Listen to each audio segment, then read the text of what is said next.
Hermanos, Dios les bendiga. Bienvenidos una vez más a una clase de la palabra de nuestro Dios. Sean bienvenidos en el nombre de nuestro gran Dios y Salvador Jesucristo.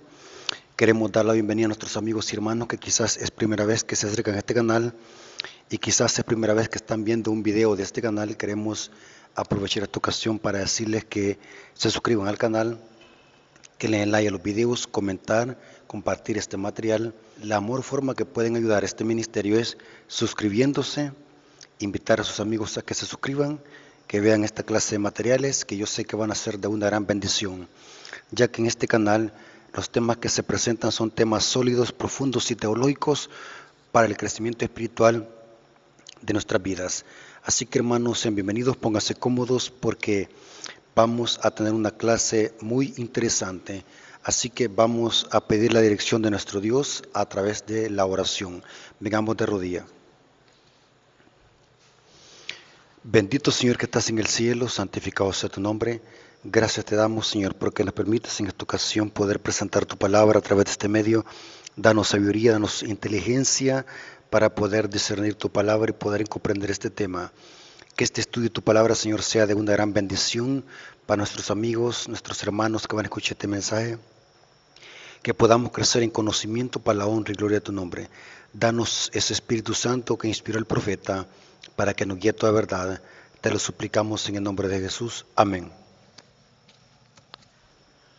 Ok, hermanos, quiero que tomen sus Biblias porque vamos a tener una clase. Estas son clases las que se hacen en este canal. El objetivo de este canal es que usted y yo podamos crecer en conocimiento para la honra y gloria de nuestro Dios. Hermanos, queremos hablar específicamente de la oración, pero desde la perspectiva del santuario. En otras exposiciones hemos dicho, y lo hemos repetido, que toda la Biblia está basada en el santuario. El plan de salvación está basado en el santuario. El santuario es un tipo y un símbolo que nos presenta cómo Dios resuelve el problema del pecado a nivel cósmico. El santuario nos refleja eso. Si queremos entender preceptos, mandamientos, doctrina, profecía, es importante que nosotros conozcamos el santuario. ¿Por qué hay mucha mala interpretación de la Biblia? Porque muchas personas, inclusive la mayoría, desconocen qué es el santuario y su tipología. En este caso vamos a hablar de la oración desde la perspectiva del santuario. Todo tema, toda profecía, todo precepto, tenemos que conectarlo con el santuario. Todo, sin excepción, porque el santuario es el símbolo compacto del Evangelio. Todo lo que Dios revela a través del santuario es una profecía del plan de salvación. Todo, sin excepción. Ahora, es interesante. Vamos a poner el marco para que los hermanos puedan entender dónde podemos ubicar la oración en el santuario. Según la Biblia, el santuario tenía 4 lugares claves. Algunos expositores dicen de que eran 3, pero eso es parcialmente correcto. Porque según la Biblia, el santuario tenía 4 lugares clave. El primero era el campamento de los santos. El segundo era el atrio. El tercero era el lugar santo. Y el cuarto era el lugar santísimo. Cada uno de estos lugares representa algo en el plan de salvación. Cristo camina en todo el santuario porque el centro de las profecías y del santuario es el Cordero. El Cordero era el ente principal en la economía hebrea del santuario. El campamento de los santos, ya hemos explicado, que representa la encarnación de Cristo, su humanidad. El atrio representa que Cristo es nuestro sustituto, nuestro sacrificio. En el atrio era donde se sacrificaban los corderos. El lugar santo representa que Jesús es nuestro abogado y nuestro mediador. El lugar santísimo representa que Jesús es nuestro juez. Y la salida del lugar santísimo representa que Cristo es nuestro Rey de Reyes y Señor de Señores. Estos mismos pasos sigue el libro de Apocalipsis. Cristo camina en el santuario.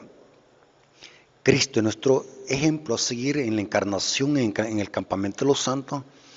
Cristo es nuestro sustituto, nuestro sacrificio en el atrio. Cristo es nuestro abogado en el lugar santo. Y en el lugar santísimo, Cristo es nuestro juez. Y la salida del lugar santísimo representa que Cristo es nuestro Rey de Reyes y Señor de Señores. Ahora, es interesante que al analizar el santuario, la oración la tenemos que conectar con el lugar santo del santuario. ¿Qué había en el lugar santo del santuario? Si nosotros analizamos cada uno de los utensilios que había en el santuario, en el atrio había 2 utensilios. Era el altar del sacrificio y la fuente de bronce. En el lugar santo había 3 utensilios o 3 muebles. Al sur del lugar santo estaba el candelabro de oro. Al norte estaba la mesa de los panes. Y frente al velo que dividía el lugar santo del lugar santísimo estaba el altar del incienso. O sea que en el lugar santo habían 3 muebles o 3 utensilios, mientras que en el lugar santísimo había solamente un mueble, un cofre llamado el arca del pacto, que era un símbolo del trono de Dios donde se manifestaba la Shekinah o la presencia de Dios. Pero al analizar el lugar santo, el santuario, vamos a analizar de que la oración tenemos que conectarla con el lugar santo del santuario. Repetimos, en el lugar santo lo que había era 3 utensilios o 3 muebles.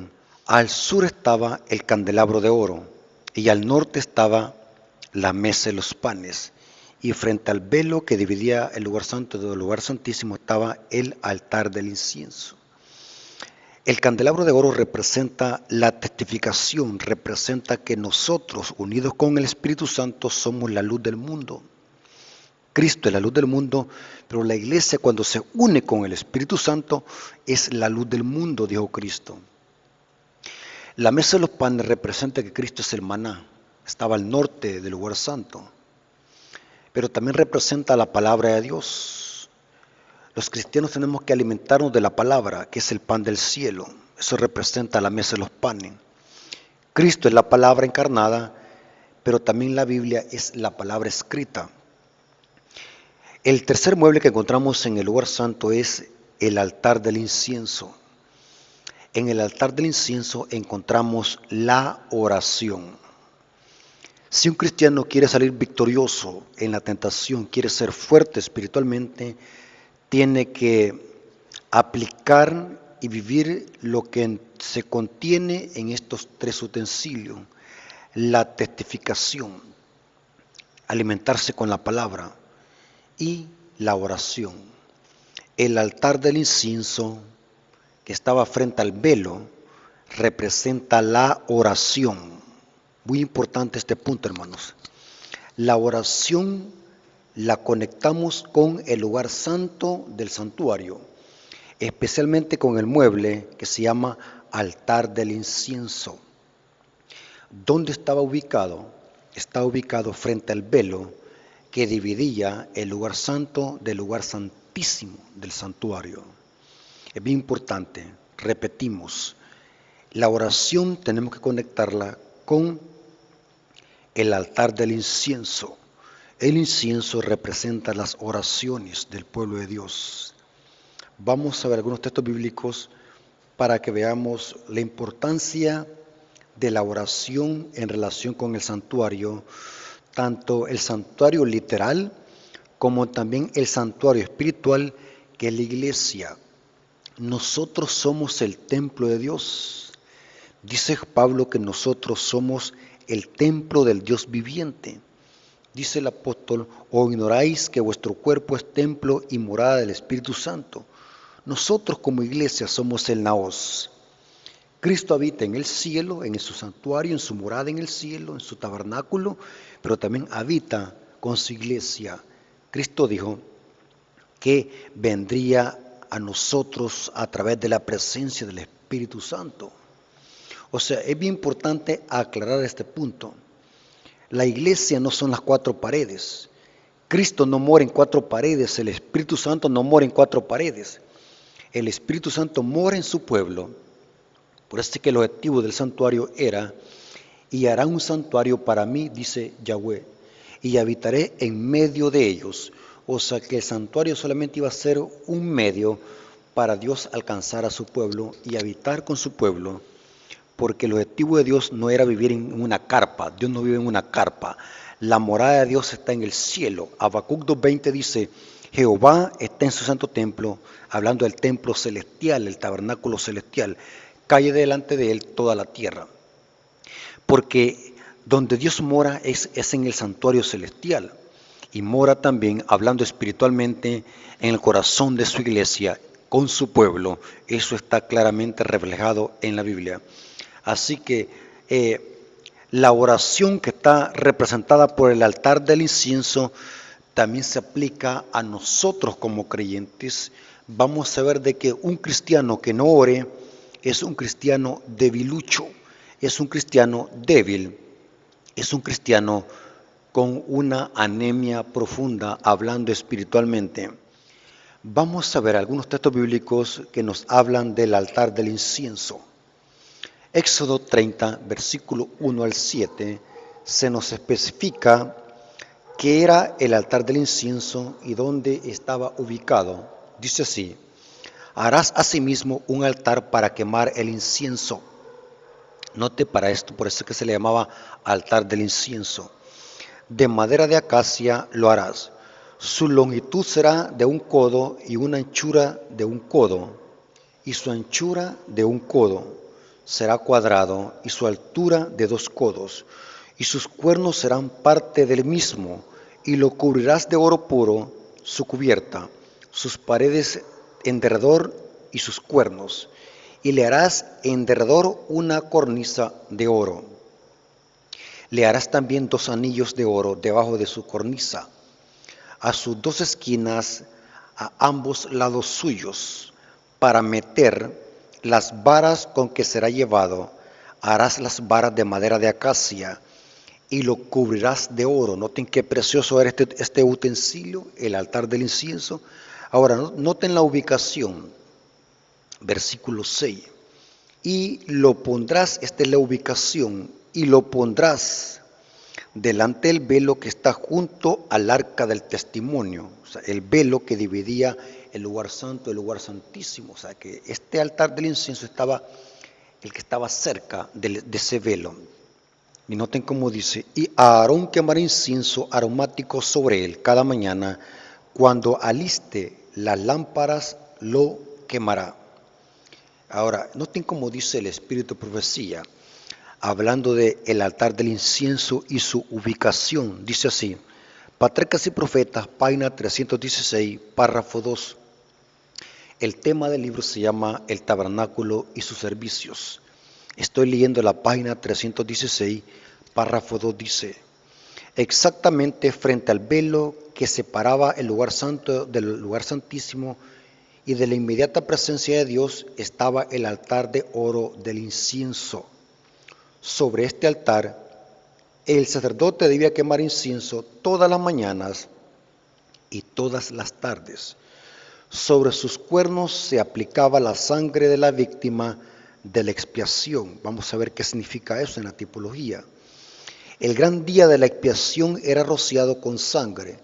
El fuego que estaba sobre este altar había sido encendido por Dios mismo, noten, por Dios mismo, y se mantenía como sagrado día y noche. El santo incienso difundía su fragancia por los recintos sagrados del tabernáculo y por sus alrededores. O sea que eso mantenía el aroma. Ahora, ¿saben por qué, hermano? Porque en el santuario, tarde y mañana se hacían sacrificios y se entraba con la sangre al tabernáculo. y esa sangre se rociaba en los cuernos. Y eso se hacía tarde mañana. Imaginemos los hermanos cómo hedía esa sangre coagulada. Y el incienso servía para que esa sangre coagulada no se sintiera con mal olor. O sea que por eso es que se le llamaba incienso aromático. Este era un incienso porque dice que su fragancia se difundía por los recintos sagrados del tabernáculo y sus alrededores. Este era el altar del incienso que estaba frente al velo que dividía el lugar santo del lugar santísimo. Ahora, ¿qué representa el incienso? ¿Qué representa el altar del incienso en profecía? ¿Qué simboliza? ¿Por qué Dios da esta clase de utensilios para que se ubiquen en el santuario? En este caso estamos analizando el altar del incienso. ¿Qué simboliza? Y como dijimos al principio, el altar del incienso representa la oración de Cristo. La oración de Cristo que es añadida a la oración de los santos. No es nuestra oración la que tiene peso delante de Dios, es la intercesión sumo sacerdotal de Cristo, que es añadida a las oraciones de los santos. Pero el altar del incienso, ese incienso representa en el Nuevo Testamento la oración. Cuando nosotros oramos como pueblo de Dios, esa oración simbólicamente sube al trono de Dios como incienso aromático. Vamos a ver algunas referencias bíblicas donde nos expresa que la oración es la forma en que nos comunicamos con Dios, ya que por medio de la oración nos allegamos al trono de la gracia por la fe. O sea que la oración no es que haga bajar a Dios, sino que la oración nos hace subir por la fe al trono de la gracia. La Biblia enseña que los cristianos deben de orar. Un buen porcentaje de la Biblia habla de la importancia de orar. La Biblia está saturada de pasajes bíblicos donde nos enseña que como hijos de Dios debemos de orar. La oración es como una recarga que nos capacita para poder estar firmes contra las tentaciones y las acechanzas del diablo. Vendrá un tiempo donde no vamos a necesitar orar. ¿Cuándo será?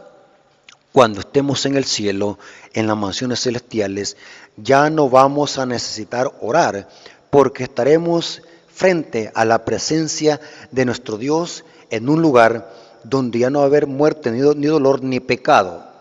Pero en este mundo lleno de maldad y en este mundo lleno de conflicto y tribulación, la oración es el arma del cristiano para que nosotros podamos resistir las tentaciones y las pruebas del maligno y así poder perseverar hasta que Cristo venga. Por eso es que la oración es el arma del cristiano. El arma del cristiano es la palabra de Dios y la oración. Esas son las armas de nosotros. Las armas de nosotros no son carnales, no son armas ni pistolas ni fusiles, literalmente hablando. El arma del cristiano es la palabra de Dios y la oración. Y la Biblia enseña que los hijos de Dios deben de orar.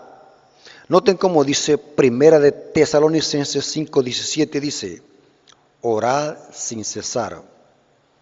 Hay que orar, hermanos, sin cesar, orando en todo tiempo.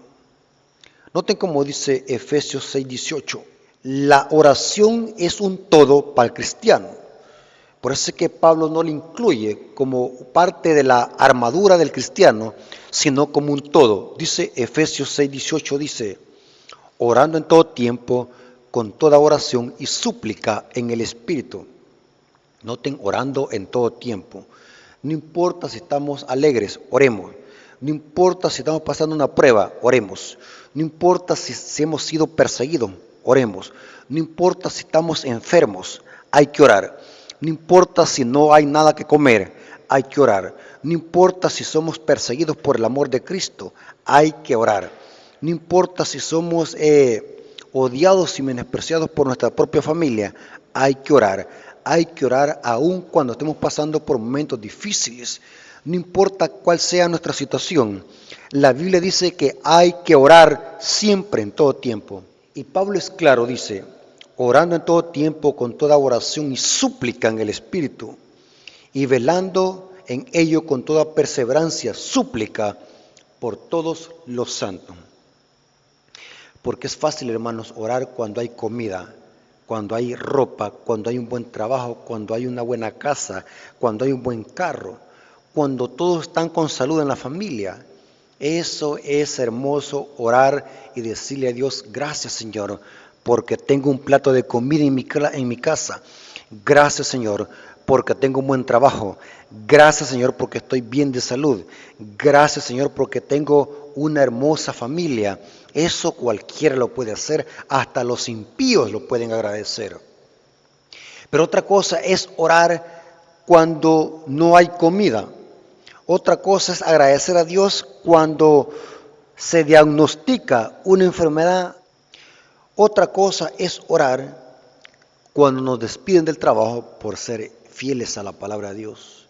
Otra cosa es orar cuando somos perseguidos. Es muy diferente orar en tiempo de paz como en tiempo de crisis. Y ese es el énfasis de Pablo, orando en todo tiempo con toda oración y súplica en el Espíritu, y velando en ello con toda perseverancia y súplica por todos los santos. Perseverar aún en los momentos críticos y difíciles de nuestra vida. Ahora la pregunta es, ¿qué es orar? ¿Qué es la oración?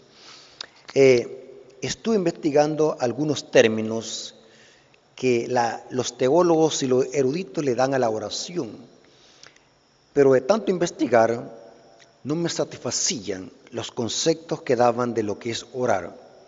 Así que me gustó el concepto que da Elena de White sobre lo que es oración o sobre lo que es orar. Mire qué preciosa cita dice este libro, Camino a Cristo, página 93, párrafo 2, dice, ¿qué es orar? Orar es el acto de abrir nuestro corazón a Dios como un amigo. Noten qué preciosa definición de orar. Orar es el acto de abrir nuestro corazón a Dios como un amigo. Hermanos, por favor, no vayamos a confundir rezar el rosario con orar. Rezar es una repetición de palabras memorizadas. La oración no es una repetición de palabras memorizadas o aprendidas. La oración es el aliento del corazón. Es el acto de abrir nuestro corazón a Dios como un amigo. Expresar con confianza lo que sentimos. Hablar sinceramente lo que sentimos, como se lo expresamos a un amigo íntimo. Poder tener confianza, expresarnos, vaciarnos de nuestro corazón, vaciar nuestra alma y poder comunicarnos con nuestro Dios con toda confianza. Eso es orar. No es que se necesite esto para que Dios sepa de lo que somos, dice ella, sino a fin de que nos capacitemos para recibirle.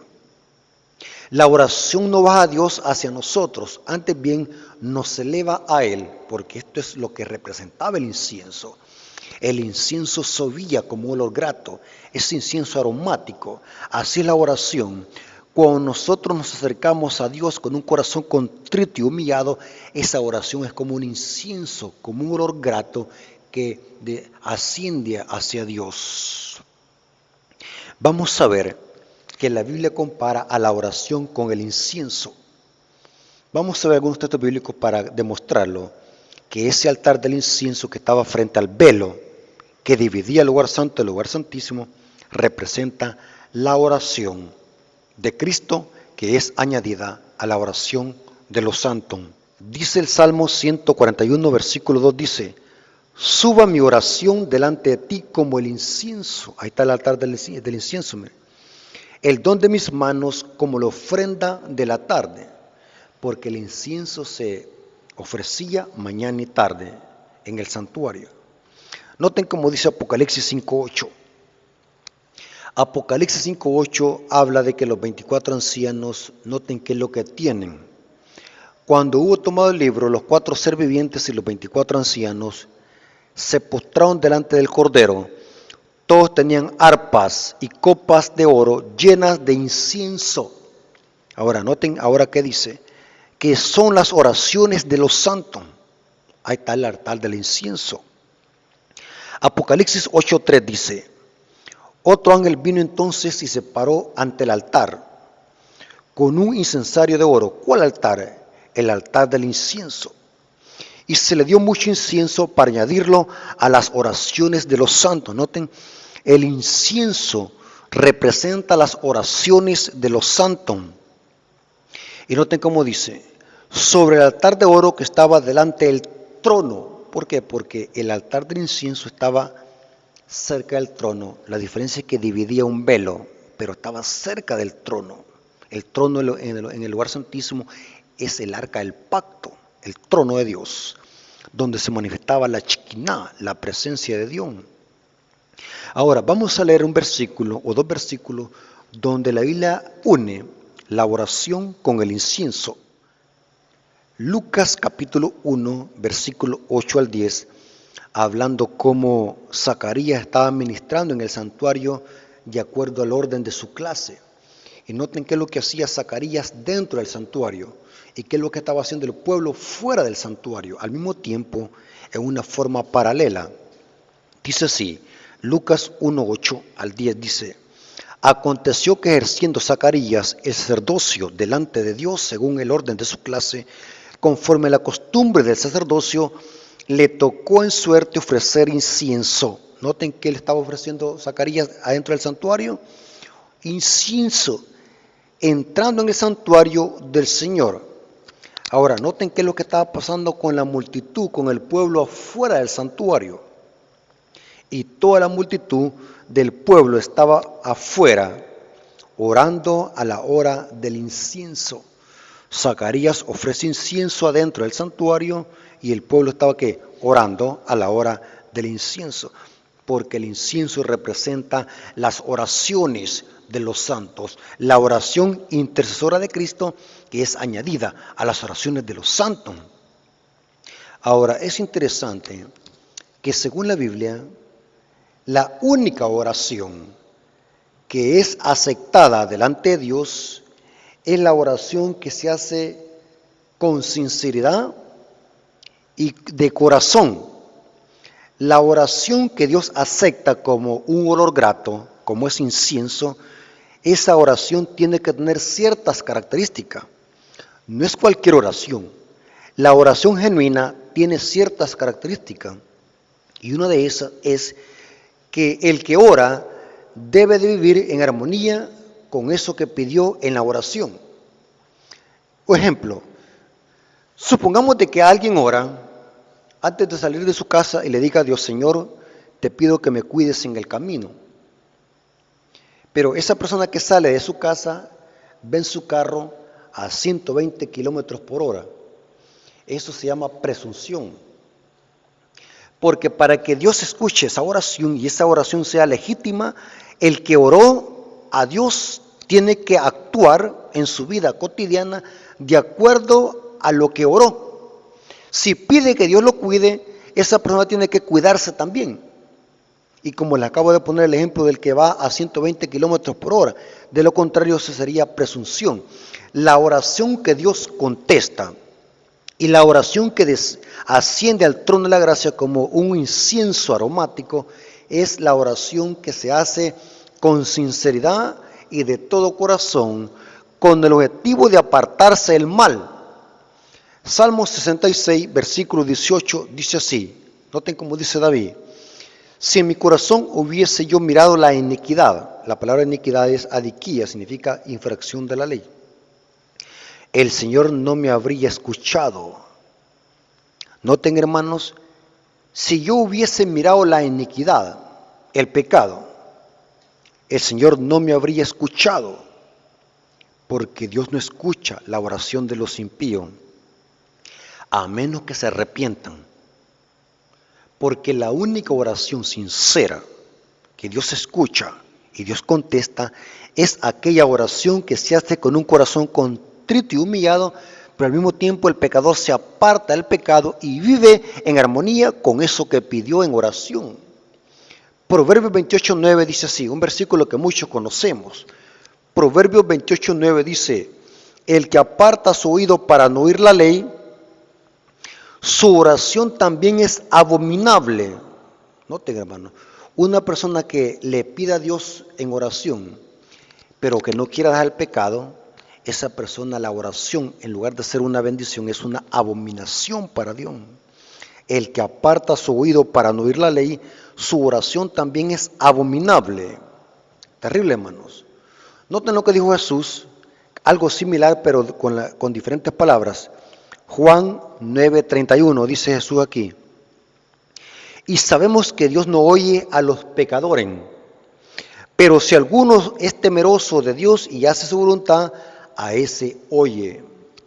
Entonces, hermanos, recordemos de que si alguna vez nosotros pedimos algo y Dios no nos responde, o no sentimos que Dios no nos responde, es porque quizás estamos fallando en algo, o porque también quizás no es el tiempo de Dios, porque Dios contesta las oraciones de acuerdo a su tiempo, no de acuerdo al nuestro, sino que Él pide, sino que Él va a contestar nuestra oración de acuerdo a su soberana voluntad.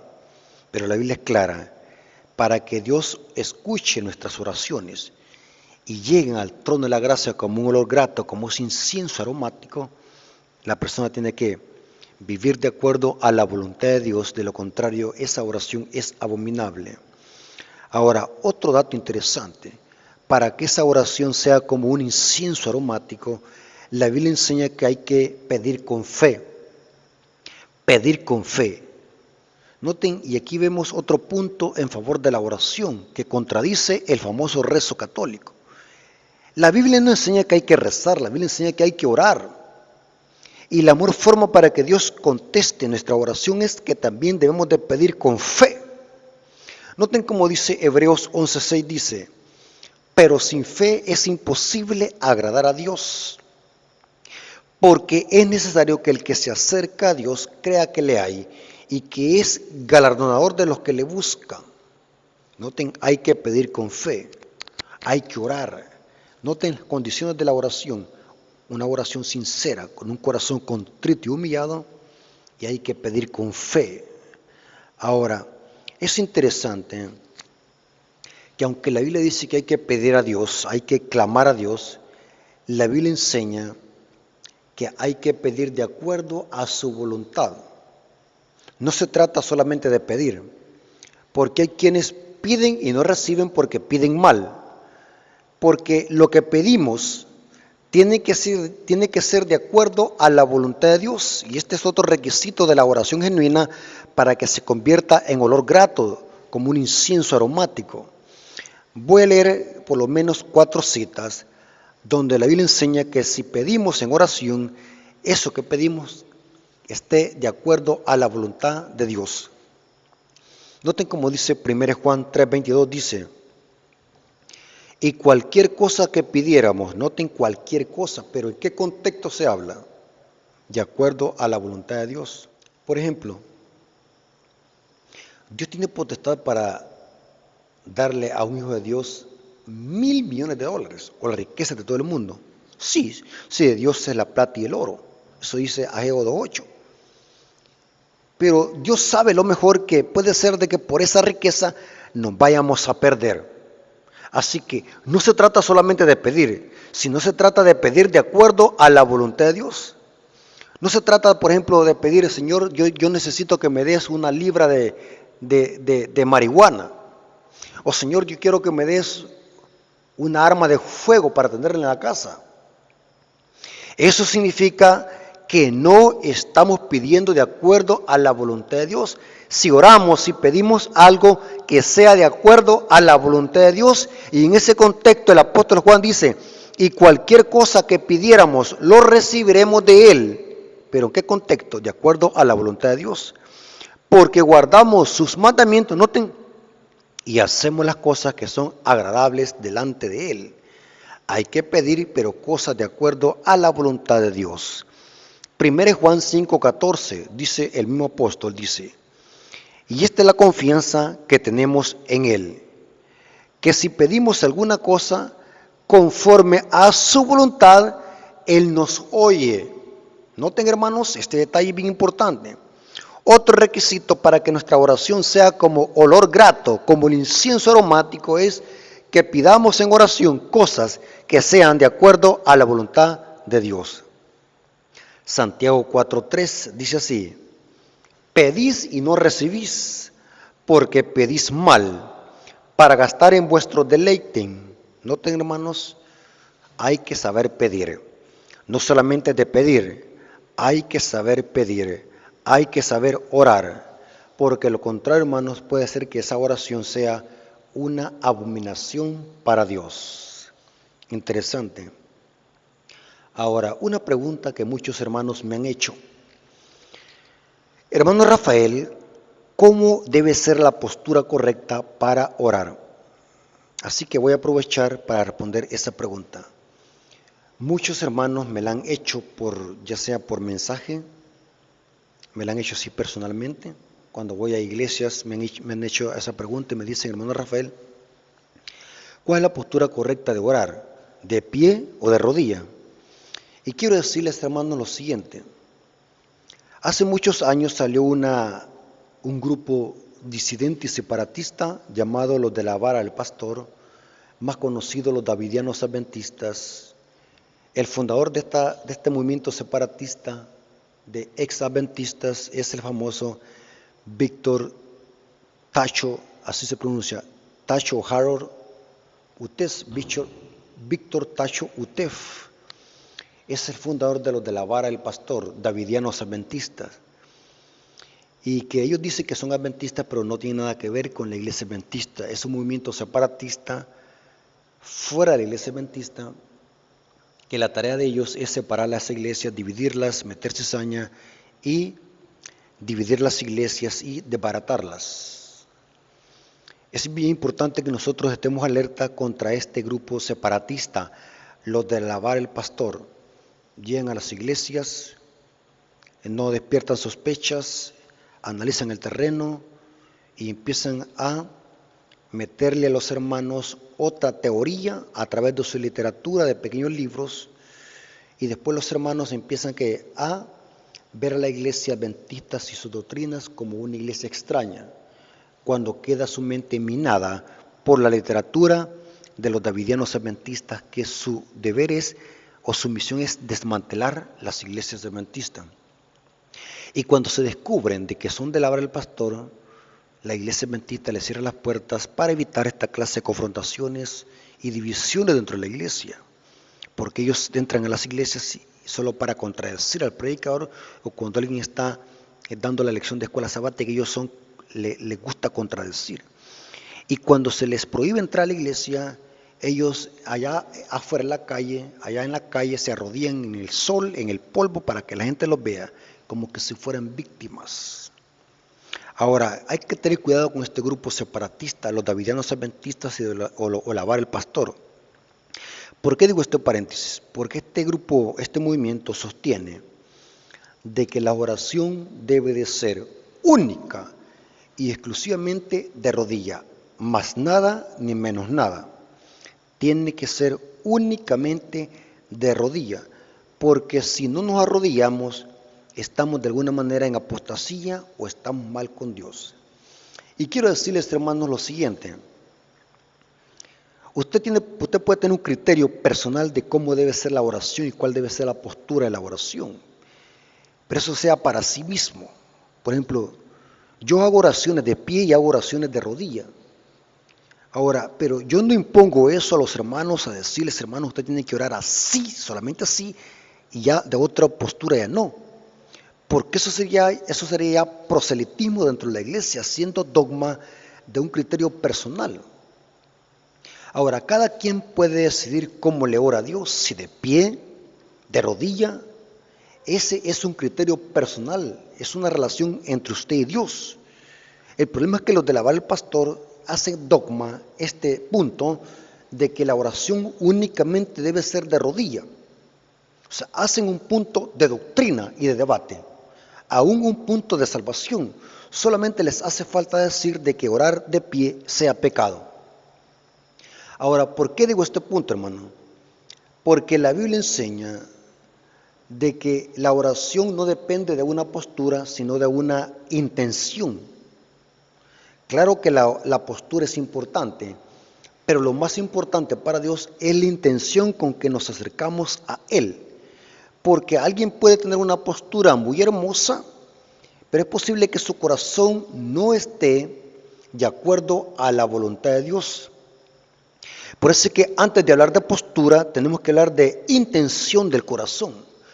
¿Cómo me acerco a Dios? ¿Con qué intención me acerco a Dios? Porque no podemos poner en primer lugar la postura y dejar a un lado las intenciones del corazón. ¿Con cuál motivación es que me acerco a Dios? Por eso es que el salmista dijo así, Salmo 51, versículo 17 dice, los sacrificios de Dios son espíritu, el espíritu quebrantado. El corazón contrito y humillado no desprecias tú. Esto es bien importante, hermanos, antes de hablar de postura. Tenga en cuenta esto, que si usted quiere acercarse a Dios, acérquese con un corazón contrito y humillado, porque dice, así no lo desprecias tú, oh Dios. Ahora, este grupo separatista de la Vara del Pastor usa algunas citas para sostener de que la oración debe ser únicamente de rodilla, nada más ni nada menos. Usan dos citas de Elena de White que están en Mensajes Selectos, tomo 2, página 360, párrafo 5. Dice así ella, tanto en el culto público como en el privado, nuestro deber consiste en arrodillarnos delante de Dios cuando le ofrecemos nuestras peticiones. Este acto muestra nuestra dependencia de Él. Si usted quiere orar de rodilla, hágalo. No importa si está toda la noche arrodillado en su casa, hágalo. No importa si está en su iglesia y quiere arrodillarse, hágalo. Eso es su relación con Dios. La oración es un acto entre usted y Dios. La oración es una relación entre usted y Dios. Yo no le puedo imponer cómo debe de orar. Yo no le puedo forzar, ni puedo hacer proselitismo cómo debe de ser la oración y qué postura debe tomar. Y es bien importante que entendamos eso. Elena de White está diciendo que en el culto privado, como en el público, consiste en arrodillarnos. La oración de rodilla es una postura que presenta humildad, reverencia y humillación. Aunque el contexto bíblico en la etimología hebrea, la palabra adoración o arrodillarse o adorar es más profundo que simplemente arrodillarse. En la etimología hebrea, el término arrodillarse o orar o adorar es proscuneo, que significa postrar rostro en tierra. O sea que si nosotros quisiéramos orar y adorar como los hebreos adoraban a Dios, tendríamos que arrodillarnos y poner la cara en la tierra, postrar rostro en tierra. No sé, lástima que ustedes no pueden ver. Yo quisiera hacer un ademán para que ustedes pudieran captar qué significa o cómo los profetas adoraban a Dios cuando se arrodillaban. Postraban su rostro en tierra. Ni tan siquiera solamente doblaban sus rodillas, sino que iban más allá, postrarse su rostro en tierra. Símbolo de humildad, símbolo de humillación. Pero que esta forma de presentarse ante Dios era porque su corazón estaba contrito y humillado.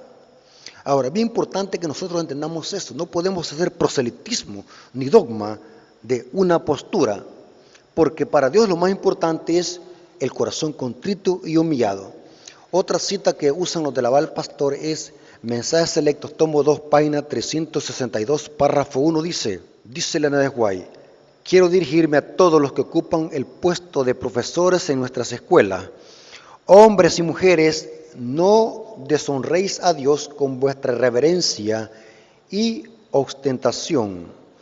No estéis en pie como una actitud farisaica al ofrecer vuestras oraciones a Dios. Desconfiad de vuestra propia fuerza, no confiéis en ella, sino postraos con frecuencia de rodilla delante de Dios para adorarle. Hermano, la oración de rodilla es la mejor postura que existe, pero no significa que porque nos arrodillamos Dios va a contestar nuestra oración, porque no es de la postura que depende que Dios escuche mi oración, sino de un corazón contrito y humillado. A pesar de que Elena de White dice que en el culto privado y en el público debemos de orar, Elena de White tiene muchas referencias donde ella también hacía oraciones de pie en la congregación. Saben de que los escritos de ella hablan mucho de eso, de que ella invitaba a la congregación a hacer oraciones de pie. O sea, no podemos ser dogmáticos y hacer doctrina de unas 2 citas o cuantas citas, cuando hay otras que amplíen el principio y ven y divisamos de que la oración no depende de una postura, sino de una intención del corazón. ¿Estamos de acuerdo en eso, hermanos? Los adventistas no somos de alabar al pastor. Nuestras doctrinas son diferentes a los de alabar al pastor. Y es bien importante, hermanos, que quede claro esto. Usted, si quiere arrodillarse, hágalo, pero no haga proselitismo y no condene a otro hermano que no se arrodilla como usted lo hace, porque no sabemos si ese hermano está haciendo de corazón esa oración y está pidiéndole a Dios con fe en su clamor. Ahora, basándonos en esta cita, nunca más debemos de ser de que el espíritu de profecía contradiga a la Biblia. Debemos de entender el contexto en el cual Elena de White habla, que debemos de orar en el culto público de rodillas como en el privado. La Biblia enseña, hermanos, que hay varias formas de orar, de acuerdo a la intención del corazón y el deseo y la necesidad de la persona. Voy a demostrar algunas referencias bíblicas donde la Biblia enseña de que hay oraciones de diferentes posturas. Y de acuerdo a estas citas bíblicas debemos de analizar las citas de Elena de White, porque si no vamos a estar haciendo que Elena de White contradiga la Biblia, y no podemos hacer eso. El espíritu de profecía está en perfecta armonía con la palabra de nuestro Dios. Así que es bien importante que tengamos esto.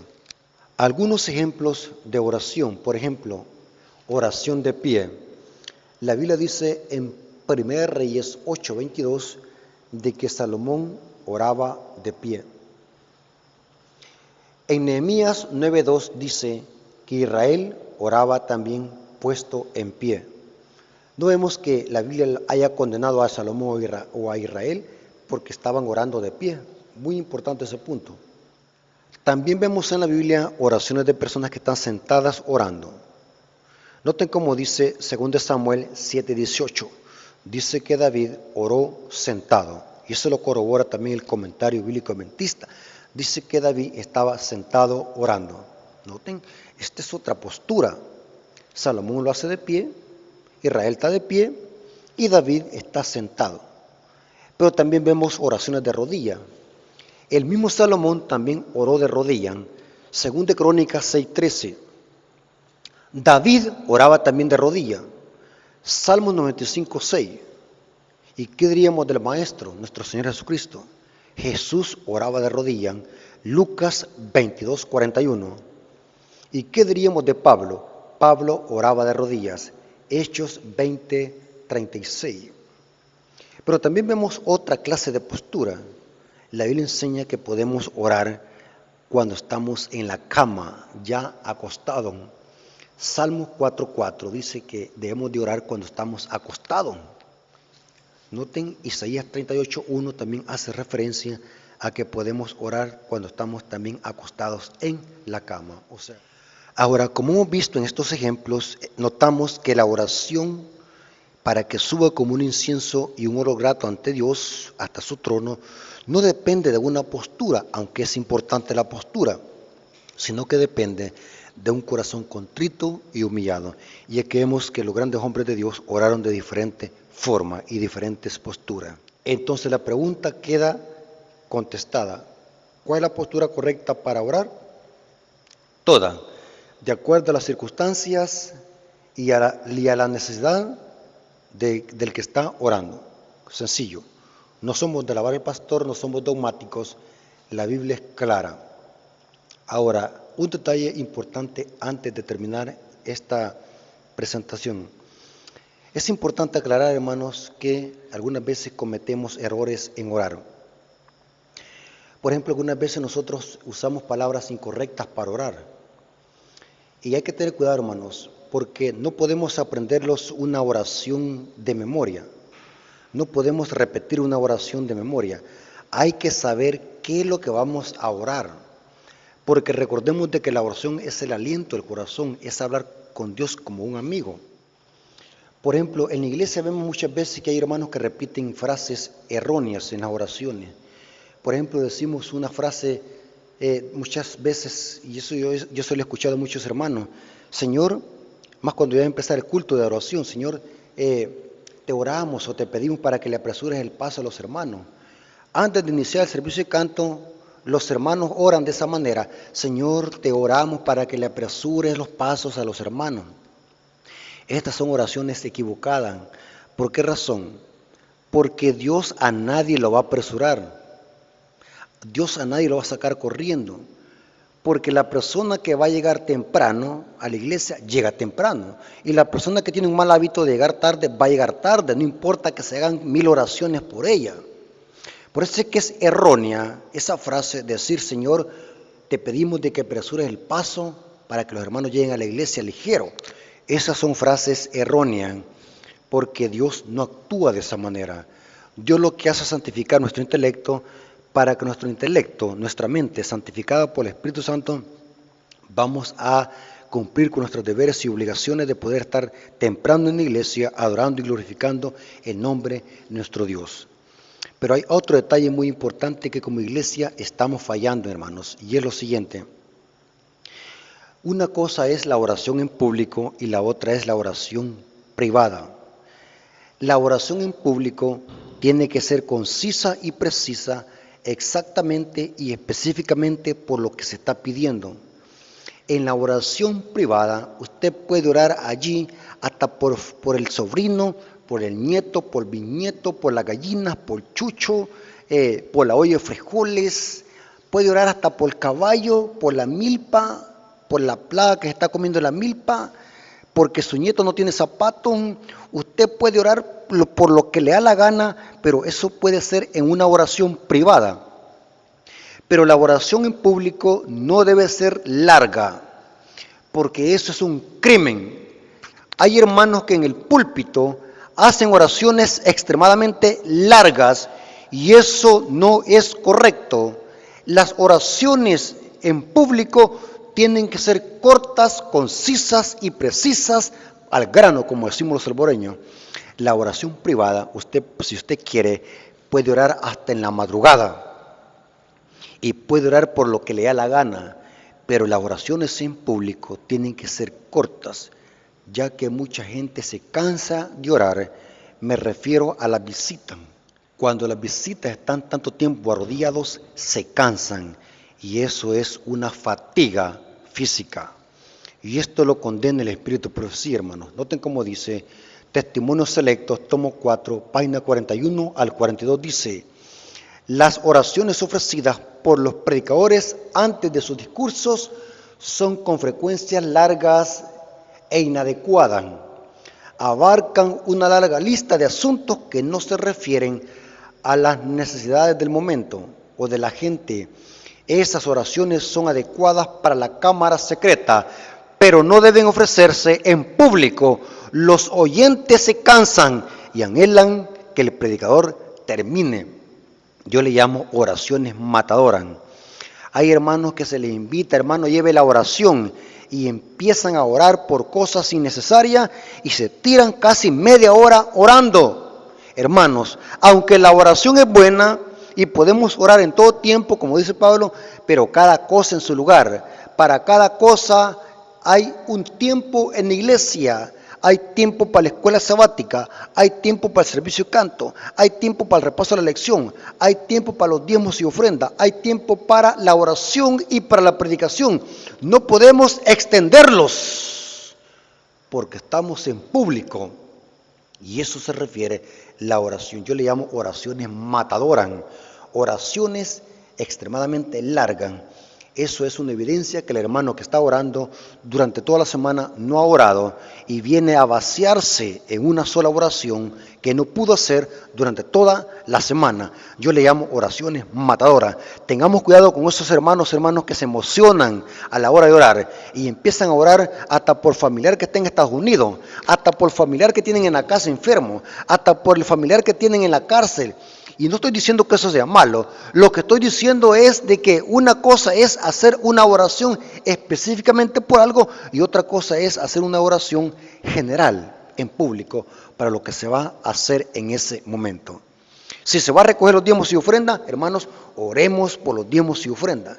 Si se va a predicar un sermón que hable de salud, hermanos, vamos a orar por el predicador para que sea dirigido por el Espíritu Santo y que nosotros escuchemos y aprendamos. Oraciones al grano, oraciones específicas, pero muchas veces ocupamos el púlpito y el culto público para hacer oraciones extremadamente largas y matadoras fuera de contexto. Hay muchos hermanos que necesitan que sean educados en este punto, inclusive hay hermanos que son viejos de estar dentro de la iglesia y hacen esta clase de oraciones matadoras en público. Noten cómo dice esta otra cita. La oración ahí mismo, las oraciones largas son cansadoras para los que las escuchan y no preparan a la gente para las instrucciones que han de seguir, porque son oraciones cansadoras y matadoras. Hermanos, espero que esta información les haya servido para que podamos analizar qué simboliza el altar del incienso y cómo nosotros debemos de orar para que esa oración sea como un olor grato y llegue hasta el santuario celestial, porque nosotros somos templo del Dios viviente y por lo tanto nuestra oración tiene que ser como un olor grato que sea de aroma, que llene ese recinto de un olor grato, que sea delicioso ese aroma, no que sea una oración que apeste, sino que sea nuestra oración como un olor grato que le agrade a nuestro Padre Celestial y que en lugar de ser una oración abominable, sea una oración que llegue hasta el trono de la gracia. Dios nos bendiga, hermanos. Espero que estos consejos y estas instrucciones hayan sido de bendición y podamos poner en práctica estos hermosos consejos. Dios nos bendiga y que la honra y la gloria haya sido para nuestro Dios. Vamos a venir de rodillas para orar. Gracias, Padre bendito, por tu palabra. Gracias por este estudio de tu palabra. Nos hemos dado cuenta la importancia de orar y saber orar. Danos tu paz y tu bendición, Señor, para que este mensaje, Señor, no vaya a quedar en saco roto, sino que sea de edificación para nuestras vidas, podamos poner en práctica estos consejos y aprendamos a orar, así como tus discípulos que dijeron, Señor, enséñanos a orar. Gracias, Señor, por tu palabra, gracias por tus bendiciones, te lo agradecemos en el nombre de Jesús. Amén. Ok, mis hermanos, Dios me lo bendiga.